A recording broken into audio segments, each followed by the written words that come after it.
محترم حاضرین جمعہ، بزرگوں، نوجوان دوستوں اور عزیز بچوں، تمام قسم کی تعریف و توصیف، عظمت و کبریائی، بڑائی و بزرگی اس اللہ رب العالمین کے لیے لائق و زیبا ہے جس نے ہمیں اور آپ کو پیدا فرمایا۔ بعدہ انگنت درود و سلام نازل ہوں تمام انبیاء کرام علیہم الصلاۃ والتسلیم، بالخصوص ہمارے نبی حضرت محمد مصطفیٰ احمد مجتبیٰ صلی اللہ علیہ وسلم پر۔ اللہ رب العالمین نے ہمیں اور آپ کو اپنی عبادت کے لیے پیدا فرمایا ہے۔ ہم اس کو راضی و خوش کرنے کے لیے مختلف طرح کی عبادتیں انجام دیتے ہیں اور اس کو منانے کی کوشش کرتے ہیں، لیکن ہمیں اس پر بھی غور کرنا چاہیے کہ ہم جو عبادتیں انجام دے رہے ہیں، کیا وہ عبادتیں اللہ کے یہاں مقبول بھی ہو رہی ہیں یا نہیں ہو رہی ہیں؟ ورنہ اتنی محنتوں کا اور روپے پیسے خرچ کرنے کا فائدہ کیا ہوگا جب اللہ رب العالمین کے یہاں انہیں شرف قبولیت نہیں ملے گی، اللہ رب العالمین انہیں قبول نہیں فرمائے گا، تو پھر ایسی عبادتوں کا فائدہ کیا ہے؟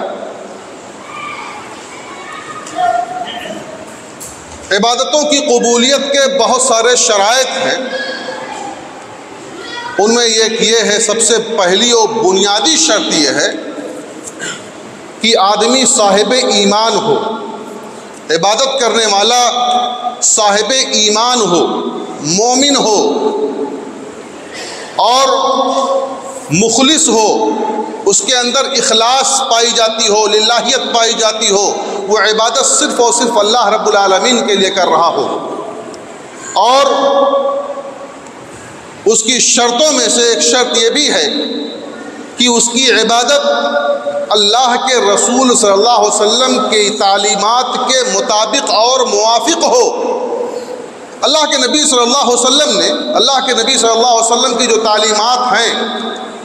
ان تعلیمات کے مطابق اور موافق اگر عبادت ہے تو عبادت قبول ہوگی انشاءاللہ۔ اور اگر اللہ کے رسول صلی اللہ علیہ وسلم کی تعلیمات کے مطابق ہماری عبادت نہیں ہے تو ایسی عبادت ٹھکرا دی جائے گی، اس عبادت کا کوئی فائدہ نہیں ہوگا، اس عبادت کا کوئی بھی صلہ اور کوئی بھی فائدہ نہ اس دنیا میں ملنا ہے نہ آخرت میں ملنا ہے۔ تو سب سے پہلی اور بنیادی شرط کے بارے میں آج ہم جانیں گے کہ اگر انسان کا عقیدہ درست نہیں ہے، اگر انسان صاحب ایمان نہیں ہے، وہ لاکھ عبادتیں کرتا چلا جائے، وہ بہت سارے اچھے امور انجام دے، لیکن ان عبادتوں کا کوئی فائدہ نہیں ہے۔ اللہ رب العالمین نے قرآن مجید میں ارشاد فرمایا، وَمَنْ يَعْمَلْ مِنَ الصَّالِحَاتِ مِنْ ذَكَرٍ أَوْ أُنْثَىٰ وَهُوَ مُؤْمِنٌ فَأُولَٰئِكَ يَدْخُلُونَ الْجَنَّةَ، کہ جو نیک اعمال کرتے ہیں اس حال میں کہ وہ مومن ہیں، بشرطے کہ وہ مومن ہیں، نیک اعمال کرتے ہیں بشرطے کہ مردوں میں سے ہو یا عورتوں میں سے ہو، وَهُوَ مُؤْمِنٌ، بشرطے کہ وہ مومن ہو، فَأُولَٰئِكَ يَدْخُلُونَ الْجَنَّةَ، تو جنت میں داخل ہوں گے۔ یعنی نیک اعمال اس وقت قابل قبول ہے جب انسان یا عبادت کرنے والا، عبادت گزار مومن ہوگا، تب اس کی عبادت قابل قبول ہوگی۔ اللہ رب العالمین نے دوسرے مقام پر ارشاد فرمایا، من عمل صالحا من ذکر او انثى وهو مؤمن فلنحيينه حیاتا طیبۃ، کہ جو کوئی نیک عمل انجام دیتا ہے، جو کوئی نیک عمل کرتا ہے، مرد ہو یا عورت، وهو مؤمن، بشرطے کہ وہ مومن ہو۔ اگر مومن ہے تو اللہ رب العالمین اس نیک عمل کا اسے بدلہ اور صلہ عطا فرمائے گا۔ فَلَنُحْيِيَنَّهُ حَيَاةً طَيِّبَةً، تو ہم اس کی زندگی کو بہتر سے بہتر بنا دیں گے، اس کی زندگی کو ہم بہتر سے بہتر بنا دیں گے۔ اسی طرح سے اللہ رب العالمین نے ایک دوسرے مقام پر ارشاد فرمایا وَمَنْ أَرَادَ الْآخِرَةَ وَسَعَى لَهَا سَعْيُهَا وَهُوَ مُؤْمِنٌ فَأُولَئِكَ كَانَ سَعْيُهُمْ مَشْكُورًا، جس نے آخرت کا ارادہ کیا، آخرت کو بنانے کا ارادہ کیا اور جتنی کوششیں اس کے لیے کی جانی چاہیے تھی ان تمام کوششوں کو اس نے کر لیا، وہ تمام کوششیں اس نے کی، یعنی اللہ رب العالمین کو راضی و خوش کرنے کی کوششیں، اللہ اپنی آخرت کو بنانے کی کوششیں اس نے کی۔ وَهُوَ مُؤْمِنٌ، اس حال میں کہ وہ مومن ہو، اگر مومن ہے تب یہ ساری کوششیں اس کی قابل قبول ہوں گی۔ فَأُولَئِكَ كَانَ سَعْيُهُمْ مَشْكُورًا، تو اس کی کوششوں کی قدردانی ہوگی، اس کی کوششیں قبول کر لی جائیں گی، اور اگر وہ مومن نہیں ہے تو اس کی کوششیں اس کے منہ پر مار دی جائیں گی۔ اللہ رب العالمین نے ایک دوسرے مقام پر ارشاد فرمایا وَقَدِمْنَا إِلَىٰ مَا عَمِلُوا مِنْ عَمَلٍ فَجَعَلْنَاهُ هَبَاءً مَنْثُورًا، وَقَدِمْنَا إِلَىٰ مَا عَمِلُوا مِنْ عَمَلٍ، کہ ان کے جو اعمال ہیں ان کے اعمال کے پیچھے ہم چلتے ہیں اور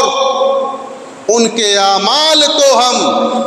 پراگندہ ذرات کی طرح سے ختم کر دیں گے۔ جیسے پراگندہ ذرات ہوتے ہیں وہ ختم ہو جاتے ہیں، ایسے ہی ان کے اعمال پراگندہ ذرات کی طرح سے ختم ہو جائیں گے، یعنی کافروں کے اعمال اکارت و برباد ہو جائیں گے۔ یعنی ان تمام آیات سے بات معلوم ہوتی، اس کے علاوہ بے شمار آیتیں ہیں اس مفہوم کی جن سے یہ باتیں معلوم ہوتی ہیں کہ اگر نیک عمل کوئی کرتا ہے تو اس کے لیے بنیادی شرط، اس کی قبولیت کے لیے بنیادی شرط یہ ہے کہ وہ صاحب ایمان ہو، وہ نیک عمل کرنے والا مومن ہو۔ اگر وہ مومن ہے تو اللہ رب العالمین اس کی عبادت کو قبول فرمائے گا، اور اگر وہ مومن نہیں ہے تو اللہ رب العالمین اس کی عبادت کو قبول نہیں فرمائے گا۔ ہم لاکھ کوششیں کر لیں، لاکھ ہم محنتیں کر لیں، لاکھ اپنے روپے اور پیسے خرچ کر لیں، رفاہی کام بڑا سے بڑا کر جائیں، سڑکوں کا بنوا دیں، بڑے بڑے مسافر خانے بنوا دیں، طرح طرح کے انتظامات کروا دیں، لیکن اگر ہم صاحب ایمان نہیں ہیں، اگر ہم مومن نہیں ہیں تو یہ ہمارے اعمال کا کوئی فائدہ نہیں ہوگا، کوئی فائدہ نہیں ہونا ہے۔ ابن جدعان جو جاہلیت میں مکہ کے اندر جتنے بھی حجاج جاتے تھے ان تمام کی ضیافت کرتا تھا، ان تمام کی مہمان نوازی کرتا تھا، ان کو ستو گھول کر کے پلاتا تھا اور ان کے لیے مشروبات کا انتظام کرتا تھا اور طرح طرح کے انتظامات، ہر طرح کے انتظامات کرتا تھا ان کو راحت و سکون پہنچانے کے لیے، صلہ رحمی کرتا تھا، اور اس کے یہاں بہت ساری اچھائیاں پائی جاتی تھی، بہت سارے اعمال خیر وہ کرتا تھا۔ حضرت عائشہ صدیقہ رضی اللہ تعالی عنہا کی روایت تو کہتی ہیں کہ میں نے اللہ کے رسول صلی اللہ علیہ وسلم سے پوچھا کہ ابن جدعان یہ اعمال خیر کیا کرتا تھا، کیا وہ جنت میں داخل ہوگا؟ اللہ کے نبی صلی اللہ علیہ وسلم نے فرمایا کہ نہیں، اس لیے کہ اس نے یہ نہیں کہا اللہم اغفر لی خطیئتی کہ اے اللہ تو میرے خطاؤں کو معاف کر دے، اے اللہ تو میرے گناہوں کو بخش دے، اے اللہ تو مجھے معاف کر دے، اس نے جملہ نہیں کہا تھا، اس لیے اللہ رب العالمین اس کی مغفرت و بخشش نہیں کرے گا، اس کے کسی بھی عمل کا کوئی ثواب نہیں دیا جائے گا۔ یہ آخرت کی بات ہو رہی کہ آخرت میں اس کو ان کے یعنی کفار کو ان کے اعمال کا بدلہ نہیں دیا جائے گا۔ جو صاحب ایمان نہیں ہیں ان کے اعمال کا بدلہ آخرت میں کچھ بھی نہیں ہے، ان کے جو بھی اعمال خیر ہیں وہ ذرات کی طرح سے اڑا دیے جائیں گے، ختم کر دیے جائیں گے۔ لیکن اس دنیا میں اللہ رب العالمین ان کو ان کے اعمال کا بدلہ دے دیتا ہے، اسی دنیا میں ان کو ان کے اعمال کا بدلہ دے دیتا ہے۔ اگر کسی نے نیک عمل کیا ہے تو اس نیک عمل کا بدلہ ان کو اسی دنیا میں مل جاتا ہے۔ صحیح مسلم کی روایت ہے، حضرت انس رضی اللہ تعالیٰ عنہ روایت کرتے ہوئے کہتے ہیں کہ اللہ کے رسول صلی اللہ علیہ وسلم نے فرمایا، ان اللہ لا یظلم مؤمنا حسنة يعطى بها في الدنيا ويجزى بها في الآخرة وأما الكافر فيطعم بحسنات ما عمل بها لله في الدنيا حتى إذا أفضى إلى الآخرة لم تكن له حسنة يجزى بها۔ اللہ کے رسول صلی اللہ علیہ وسلم نے فرمایا کہ اللہ رب العالمین کسی بھی مومن پر ظلم نہیں کرتا ہے، اس کی جو نیکی ہے اس کی نیکی کا بدلہ اسی دنیا میں بھی دے دیا، اس دنیا میں بھی اللہ رب العالمین اسے دیتا ہے، اور آخرت میں بھی اس کے لیے ذخیرہ اللہ رب العالمین کر دیتا ہے۔ اس کا صلہ، اس کا فائدہ اسے آخرت میں بھی ملے گا، قیامت کے روز بھی اس کو فائدہ ملے گا۔ اور رہا کافر، تو کافر کو جو اعمال خیر ہیں تو اللہ رب العالمین اس کے اعمال خیر کا بدلہ، اس کی نیکیوں کا بدلہ اسے اسی دنیا میں دے دیتا، اسے خوب کھلاتا پلاتا ہے، اسے خوب نوازتا ہے، اسے خوب اپنی نعمتوں سے نواز دیتا ہے، اسی دنیا میں اس کو عطا کر دیتا ہے، اسی دنیا میں اس کو بہت ساری نعمتوں سے نواز دیتا ہے۔ لم تکن لہو حسنۃ یجزی بہا حتی اذا افضى الى الآخرہ لم تکن لہو حسنۃ یجزی بہا، یہاں تک کہ وہ آخرت تک پہنچ جاتا ہے، لیکن آخرت میں اس کی کسی بھی نیکی کا کوئی صلہ نہیں ملتا ہے، کوئی فائدہ اس کو آخرت میں اس کا نہیں ملتا ہے۔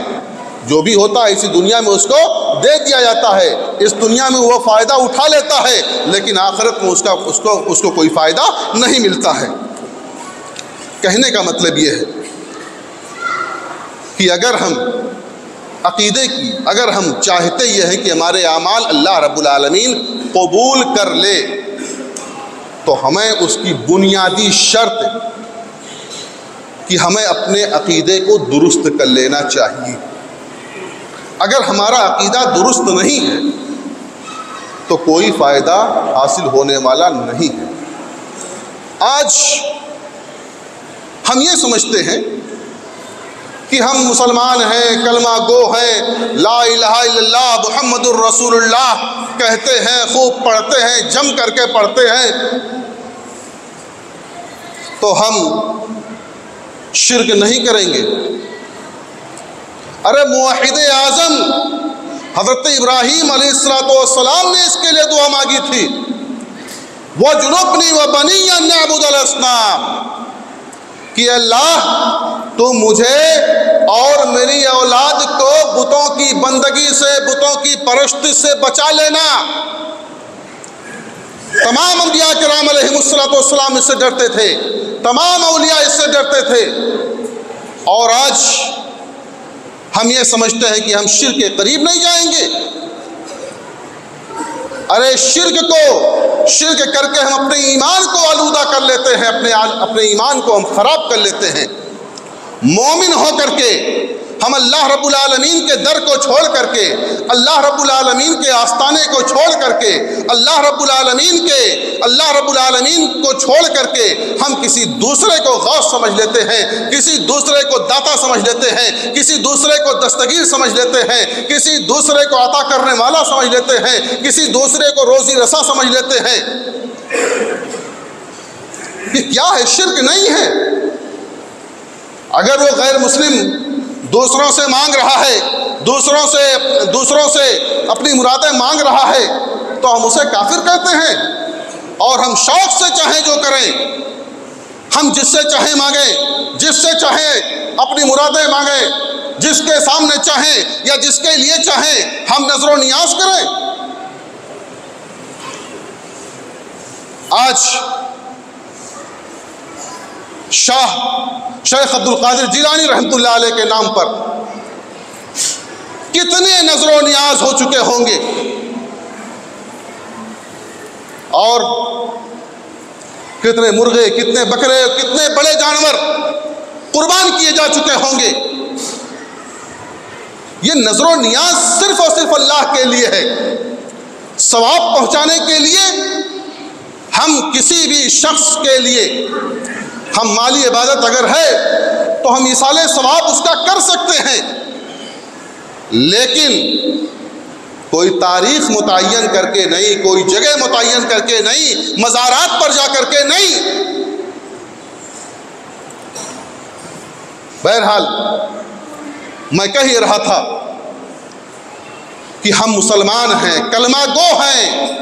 کتاب و سنت کے ماننے والے ہیں، ہمیں اپنے عقیدے کی فکر کرنی چاہیے۔ اللہ رب العالمین نے قرآن مجید میں 18 انبیاء کا ذکر کیا، 18 انبیاء کرام کا ذکر کیا، اور اس کے بعد اللہ رب العالمین نے فرمایا وَلَوْ أَشْرَكُوا لَحَبِطَ عَنْهُمْ مَا كَانُوا يَعْمَلُونَ، کہ اگر وہ انبیاء کرام شرک میں مبتلا ہو گئے ہوتے تو ان کے بھی اعمال اکارت ہو جاتے، برباد ہو جاتے۔ ہم اپنے آپ کو سمجھتے ہیں کہ ہم شرک سے بچے رہیں گے، بچانے کی کوشش کرنی چاہیے۔ اللہ رب العالمین کہہ رہا ہے کہ اگر وہ 18 انبیاء کرام، یعنی 18 انبیاء کا نام لیا کہ انبیاء کرام بھی اگر اس میں مبتلا و ملوث ہو گئے ہوتے تو ان کے اعمال اکارت و برباد ہو جاتے۔ اللہ رب العالمین نے قرآن مجید میں ارشاد فرمایا وَلَقَدْ أُوحِيَ إِلَيْكَ وَإِلَى الَّذِينَ مِنْ قَبْلِكَ لَئِنْ أَشْرَكْتَ لَيُحْبَطَنَّ عَمَلُكَ وَلَتَكُونَنَّ مِنَ الْخَاسِرِينَ۔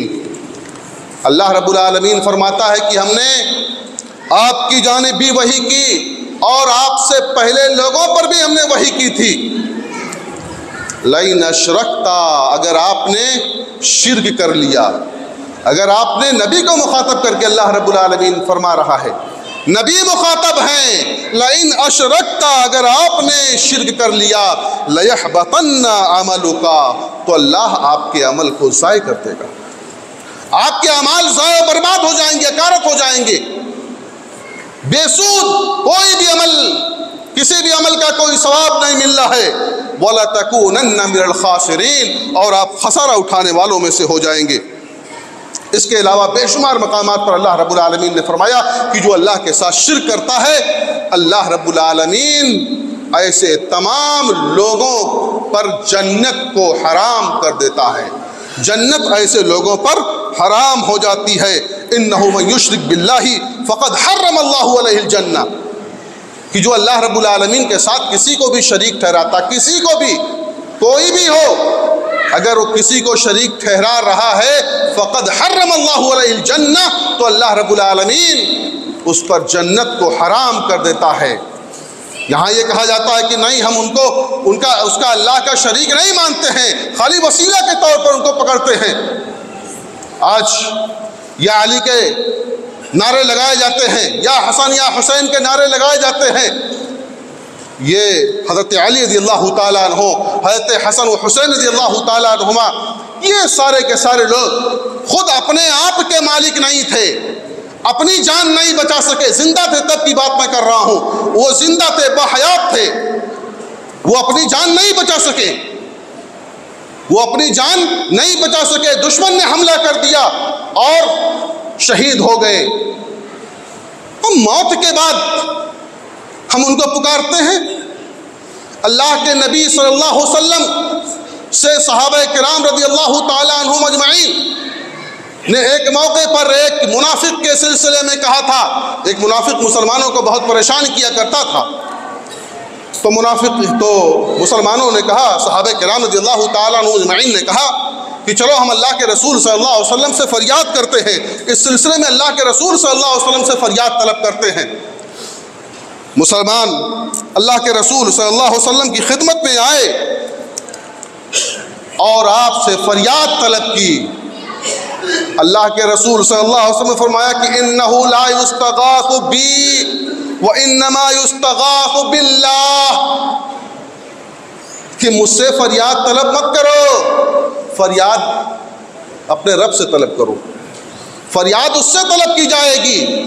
غوث اعظم وہ ہے، غوث اعظم اس کے علاوہ کوئی نہیں ہو سکتا ہے؟ غوث اعظم اللہ رب العالمین ہے، اللہ رب العالمین ہے، ہمارے ساری بگڑی کو بنانے والا، ساری پریشانیوں کا حل کرنے والا، سارے مشکلات کا مداوع کرنے والا وہ اللہ رب العالمین ہے۔ اگر اللہ ہم کو کوئی نعمت دینا چاہے تو اس دنیا کا کوئی بھی بڑا سے بڑا شخص اس نعمت کو چھین نہیں سکتا ہے، اور اگر اللہ ہمیں تکلیف میں مبتلا کرنا چاہے، کوئی پہنچا ہوا فقیر، کوئی بھی پہنچا ہوا شخص ہماری تکلیف کو دور نہیں کر سکتا ہے۔ اللہ رب العالمین نے اعلان کیا ہے، اللہ رب العالمین نے قرآن مجید میں اعلان کر دیا ہے، قُلْ لَا أَمْلِكُ لِنَفْسِي نَفْعًا وَلَا ضَرًّا إِلَّا مَا شَاءَ اللَّهُ۔ کہہ دو اللہ کے نبی کہ میں کسی بھی چیز، میں اپنے نفس کا بھی مالک نہیں ہوں، میں اپنے نفس کا بھی مالک نہیں۔ نبی کہہ رہے ہیں، اللہ رب العالمین نبی سے کہلوا رہا ہے کہ نبی آپ کہہ دیجئے کہ بے شک میں اپنے نفس کا، اپنی جان کا بھی مالک نہیں ہوں، کسی نفع و نقصان کا، سوائے اس کے کہ اللہ رب العالمین جو چاہے۔ اور اللہ رب العالمین نے فرمایا وَلَا تَدْعُ مِن دُونِ اللَّهِ، اور کہ تم اللہ رب العالمین کو چھوڑ کر کے کسی کو نہ پکارو، مَا لَا يَنْفَعُكَ وَلَا يَضُرُّكَ، جو نہ تمہیں فائدہ پہنچا سکتے ہیں نہ تمہیں نقصان پہنچا سکتے ہیں۔ یہ بیچارے سوئے ہوئے لیٹے ہوئے جو ہیں، جو بھی ہیں، جتنے بھی لوگ ہیں، یہ ہم کو کوئی فائدہ نہیں پہنچا سکتے ہیں، کوئی نقصان نہیں پہنچا سکتے ہیں، کچھ بھی نہیں کر سکتے ہیں۔ یہ خود ہماری دعاؤں کے محتاج ہیں، یہ اس بات کے محتاج ہیں کہ زندے ان کے لیے دعا کریں، ہمیں ان کے لیے دعا کرنی چاہیے۔ وہ ان سے دعا نہیں، ان سے کچھ طلب نہیں کرنا چاہیے، ان سے نہیں مانگنا چاہیے، مانگنا ہے تو صرف اپنے رب سے مانگو، ڈائریکٹ مانگو۔ اللہ اعلان کرتا ہے اَمَّن يُجِيبُ الْمُضْطَرَّ إِذَا دَعَاهُ، کون پریشان حال ہے جو مجھ سے طلب کرے گا، جو مجھ سے مانگے، کون ہے جس کی مرادیں میں پوری کر دوں۔ اللہ رب العالمین آسمان دنیا پر نزول فرماتا ہے، ہر رات کے پچھلے پہر اعلان کرتا ہے کہ ہے کوئی پریشان حال جو مجھ سے اپنی پریشانی کے سلسلے میں مانگ لے اور میں اس کی پریشانی دور کر دوں۔ اس اللہ سے مانگو، اللہ رب العالمین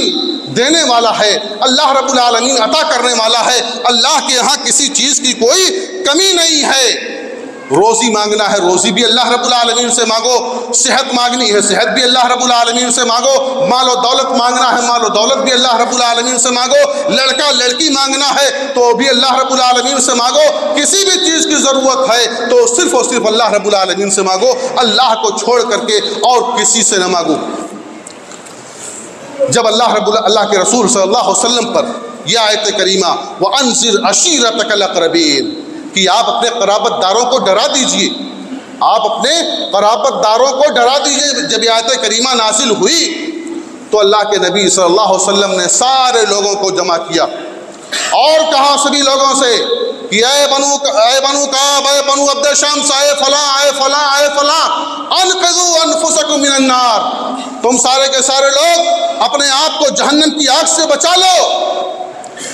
اور آخر میں حضرت فاطمہ کو بھی مخاطب کیا رضی اللہ تعالی عنہا، ان کو بھی مخاطب کر کے کہا کہ اے فاطمہ تو بھی اپنے آپ کو جہنم سے بچا لے، کیونکہ میں وہاں قیامت کے روز کسی کے کام نہیں آؤں گا، اور اس دنیا میں ممکن ہے کہ میں رشتہ داری کی حیثیت سے، رشتہ داری کے ناطے ہم کچھ مدد کر دیں، کچھ آپ کو دے دیں، لیکن قیامت میں ہم کوئی بھی کام آپ کے نہیں آئیں گے۔ اللہ کے رسول صلی اللہ علیہ وسلم نے اعلان کر دیا کہ ہم مالک نہیں، اللہ رب العالمین تمہارے لیے ہم کسی بھی چیز کے مالک نہیں ہیں۔ اس لیے جب ہمارا نبی نہیں مالک ہو سکتا ہے، جب ہمارے صحابہ کرام رضی اللہ تعالیٰ عنہم اجمعین نہیں مالک ہو سکتے ہیں اپنے نفسوں کے، تو پھر یہ بعد میں آنے والے اشخاص، یہ یقیناً شیخ عبد القادر جیلانی رحمۃ اللہ علیہ بہت ہی نیک، متقی، پرہیزگار اور شرک و بدعات سے دور تھے۔ امام ابو حنیفہ رحمۃ اللہ علیہ کے عقیدے پر بھی انہوں نے اعتراض کیا ہے اور تمام ہر طرح کی بدعتوں کی نفی کی ہے اور اس سے نفرت دلائی ہے کہ ان چیزوں سے نفرت کرو۔ بدعتوں سے، شرک سے دوری کا اختیار کرنے کا حکم دیا ہے، تلقین کی ہے کہ ان تمام خرافات چیزوں سے اپنے آپ کو بچانے کی فکر کرنی چاہیے۔ لیکن ان کی موت کے بعد لوگوں نے ان کی عبادت شروع کر دی، ان کے مزارات، ان کے قبر کو مزار بنا لیا، جس کے سلسلے میں اللہ کے رسول صلی اللہ علیہ وسلم نے اپنے آخری وقت میں مرض الموت میں کہا تھا کہ میری قبر کو سجدہ گاہ مت بنانا، قبرستان کو سجدہ گاہ مت بنانا، مسجد نہ بنا لینا، وہاں جا کر کے عبادت نہ کرنا، وہاں جا کر کے قبر والے سے مانگنا مت، قبر والے سے مانگنا نہیں ہے۔ کہتے ہیں کہ قبروں کی زیارت کا تو حکم ہے، یقیناً ہے، لیکن کوئی تاریخ متعین کر کے نہیں، کوئی تاریخ متعین کر کے نہیں ہو۔ لوگ اپنے باپ کی، اپنے ماں کی قبروں کی زیارت کرنے نہیں جاتے ہیں، اپنے نانا اور نانی کی قبروں کی زیارت کرنے نہیں جاتے ہیں، دادا اور دادی کی قبروں کی زیارت کرنے نہیں جاتے ہیں، اور پیروں و فقیروں کی زیارت کے لیے پہنچ جاتے ہیں، اور جا کر کے وہاں میلے و ٹھیلے میں شریک ہوتے ہیں۔ نعوذ باللہ من ذالک، یہ شرک ہے، کھلا ہوا شرک ہے۔ اگر ہم اللہ کو چھوڑ کر کے کسی دوسرے سے مانگ رہے ہیں تو یہ شرک ہے، اور یہ جان لیجئے جو میں نے آغاز میں بتلایا، شروع میں بتلایا، کہ اگر کوئی شخص شرک کرتا ہے اور شرک کرتے ہوئے اس دنیا سے رخصت ہو گیا تو توبہ نہیں کی تو اللہ تعالیٰ ایسے شخص پر جنت کو حرام کر دے گا، جنت اس کے لیے نہیں ہے، اور کسی بھی عمل کا اس کو کوئی فائدہ نہیں ہوگا۔ اگر آدمی صاحب ایمان نہیں ہے، مومن نہیں ہے، یعنی اگر وہ مشرک ہے، شرک کرنے والا ہے، شرک کرتا ہے، یا ایمان کے ساتھ ساتھ اس نے شرک کیا ہے، تب بھی یہ گویا کہ اس نے اپنے ایمان کو شرک سے آلودہ کر لیا، اور شرک کرنے کی وجہ سے اس کے سارے اعمال اکارت و برباد ہو گئے، اور کسی بھی عمل کا اس کو کوئی ثواب نہیں ملے گا، کسی بھی سارے اعمال اس کے ضائع و برباد ہو جائیں گے۔ اس لیے مسلمانوں، ہمیں ہوش کے ناخن لینے کی ضرورت ہے۔ لوگوں کے کہنے سے زیادہ، جو لوگ کہتے ہیں ہم سنتے ہیں، سنیں کم، لیکن غور و فکر زیادہ کریں، عمل زیادہ کریں، دیکھیں زیادہ کہ یہ آدمی جو کہہ رہا ہے، جو بات کہی جا رہی ہے، وہ کیا ہے، کیسی بات ہے۔ جتنی باتیں میں نے کہی ہیں، قرآن مجید کی آیتیں میں نے پڑھی ہیں، قرآن مجید کی آیتوں سے میں نے اس بات کو ثابت کیا ہے کہ اگر کوئی شخص مشرک ہے، مومن نہیں ہے، صاحب ایمان نہیں ہے، تو اس کے اعمال برباد ہو جائیں گے، اس کے کسی بھی عمل کا اس کو کوئی ثواب نہیں ملنا ہے۔ اور حدیث مبارکہ میں بھی اس سے بھی اس کی تائید ہوتی ہے۔ اس لیے ہمیں چاہیے کہ ہم ہر حال میں شرک سے، بدعات سے اپنے آپ کو محفوظ رکھیں، اور شرکیہ اعمال جتنے بھی ہیں ان تمام شرکی اعمال سے اپنے آپ کو بچاتے رہیں، اپنے بھائیوں کو، اپنے دوست و احباب کو، اپنے اعزاء و اقربا کو، اپنے قریب میں رہنے والوں کو شرک سے بچاتے رہیں۔ یہ شرک ایسی چیز ہے کہ اگر انسان کے اندر یہ داخل ہو گئی تو پھر اس کی آخرت بگڑ جاتی ہے، اس کی دنیا بھی بگڑ جاتی ہے اور آخرت بھی بگڑ جاتی ہے۔ اور تفصیل کا موقع نہیں ہے، ورنہ میں بتاتا کہ اللہ رب العالمین کو ایسے شخص کی کوئی پرواہ نہیں ہوتی۔ اس دنیا میں بھی مشرک کی کوئی پرواہ نہیں ہوتی ہے۔ مشرک آدمی سے اللہ رب العالمین بے پرواہ ہو جاتا ہے، اس کی کوئی پرواہ اللہ رب العالمین نہیں کرتا ہے۔ اس لیے ہمیں شرک سے بچنا ہوگا اگر ہم چاہتے ہیں کہ ہمارا عقیدہ، کہ ہمارے اعمال یہ اللہ کے ہاں قبول ہو جائیں۔ ہم جو نمازیں پڑھتے ہیں، جو روزے رکھتے ہیں، جو حج کرتے ہیں، جو صدقات و خیرات کرتے ہیں، جو نوافل کا اہتمام کرتے ہیں، اور اس کے علاوہ جتنی بھی نیکیاں ہم کرتے ہیں، ان تمام نیکیوں کا اگر ہمیں صلہ چاہیے، بدلہ چاہیے، تو ہمیں اپنے عقیدے کو درست کرنا ہوگا، ہمیں اپنے عقیدے کی اصلاح کرنی ہوگی۔ اگر ہمارا عقیدہ صحیح ہو گیا تو یقیناً انشاءاللہ اللہ تعالیٰ اس کا فائدہ دے گا۔ اللہ رب العالمین ہمیں شرک سے بچائے اور ہمیں توحید پر قائم و دائم کر دے، ہمیں توحید پر چلا دے۔ اللہ رب العالمین ہمیں موحد بنا دے۔ اللہ رب العالمین ہمیں شرک و بدعات و خرافات سے بچا لے۔ آمین۔ تقبل یا رب العالمین۔ وآخر دعوانا الحمدللہ رب العالمین۔